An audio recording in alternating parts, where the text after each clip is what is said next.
Bonjour à toutes et tous, bienvenue à cette webconférence organisée par l'Observatoire prospectif des métiers du BTP.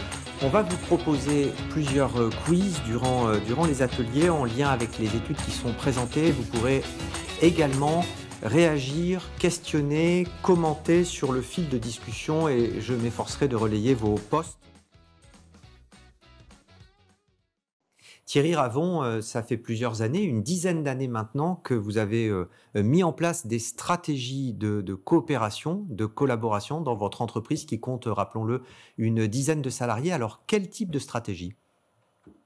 Alors, j'en ai développé plusieurs. Il y a maintenant 10 ans, j'ai contribué activement au développement d'une coopérative artisanale de rénovation-construction. Ce qui nous plaît beaucoup, c'est que humainement, c'est très intéressant. On rencontre plein de gens, entre les clients, entre les artisans, des façons différentes de travailler.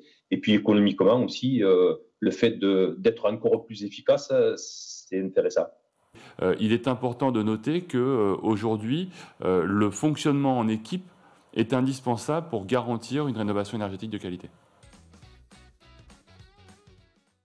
Alors, comment les entreprises du BTP interrogées perçoivent-elles les atouts d'une plus grande mixité, d'une plus grande féminisation ? C'est une bonne question et c'est parmi les premières qu'on se posait dans le cadre de cette enquête. Les femmes sont plus présentes en réalité dans ces métiers à mesure que la taille de l'entreprise augmente. C'est ça qu'on constate au final avec cette enquête. Beaucoup d'idées reçues à déconstruire et dès le collège, à faire beaucoup d'informations au collège, notamment auprès des élèves et puis peut-être aussi nous de notre côté prendre rendez-vous avec les conseillers d'orientation afin de leur donner les bonnes informations pour qu'ils puissent les transmettre aussi de leur côté.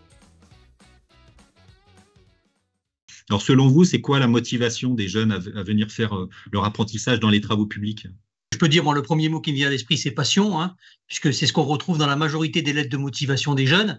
Comme l'a dit Guillaume tout à l'heure, la majorité de nos candidats ont soit un membre de leur famille, soit des amis dans les travaux publics. On essaie quand même de communiquer sur tout ce qui est valorisation de nos apprentis.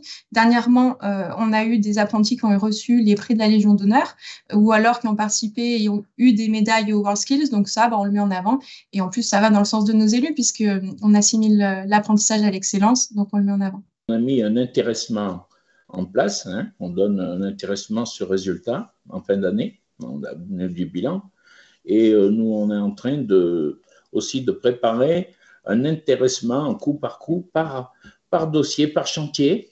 J'ai bien aimé la valorisation de nos métiers du BTP. Je pense que toutes ces enquêtes valorisent nos métiers.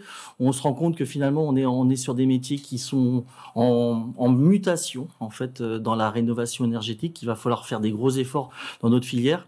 Et l'intérêt de ces échanges, ça a été l'interaction, l'interactivité. Je trouve que ça a été de vrais échanges avec de vrais professionnels, finalement, qui ont permis de construire vraiment cet échange et qui permettent d'aller chercher un peu plus profondément. Donc, c'est vrai que l'étude elle va être à présenter plus tard, mais on voit déjà un peu la substance moelle qui va permettre de construire l'avenir de nos métiers.